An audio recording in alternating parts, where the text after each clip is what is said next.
Hello' everyone, সকলোকে মোৰ চেনেললৈ স্বাগতম জনালোঁ। আৰু মই এইফালে এয়া চাদৰৰ দহি সূতা বান্ধি আছোঁ। আমাৰ ইয়াতে অসম সাহিত্য সভা পাতিছে আৰু আমাৰ ওচৰৰ বৌ এজনীয়ে এই কাপোৰ এযোৰ চিলাব দি ক'লে আৰু মই সোনকালে উলিয়াই দিব লাগে, সেয়েহে মানে ওলাবলৈ চেষ্টা কৰিছোঁ। আৰু মোৰ মানে গাটো বিশেষ ভাল নহয়, এয়া চকুজুৰি দেখিলে মানে গম পাব আৰু চৰ্দি হৈ আছে।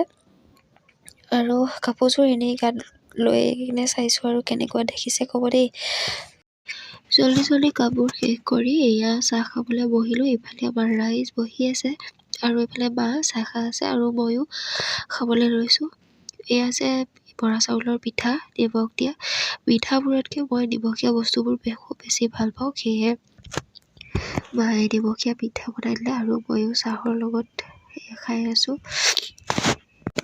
তাৰপিছতে বজাৰ আহিলোঁ। এইফালে আমি বৌ আৰু আমি একদম ডাইৰেক্ট বজাৰৰ পৰা বেছি দূৰ নহয়, অসম সাহিত্য সভাত পোৱা ঠাইখিনি আহি পালোঁহি আৰু অলপ দেখাই দিছোঁ আপোনালোককো। কি ধুনীয়া এটা পৰিৱেশ, সেয়ে চাওক ধুনীয়াকৈ সজাইছে।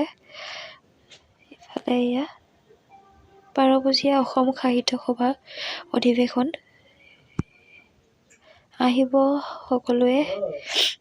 3 দিন হ'ব আৰু ইয়াৰ তাৰিখকেইটা কৈ দিছোঁ: 1 তাৰিখ, 2 তাৰিখ আৰু 3 তাৰিখ।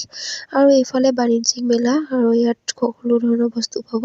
চাদৰ মেখেলাই হওক, যিকোনো বস্তু আপোনালোকে বিচাৰিলে পাই যাব। আৰু এইফালে বৌৱে ফটো উঠো বুলি ক'লে, ফটো 2 কপিমান মাৰি দিলোঁ। ভিডিঅ'টো ইমানেই আছিলে। Bye bye.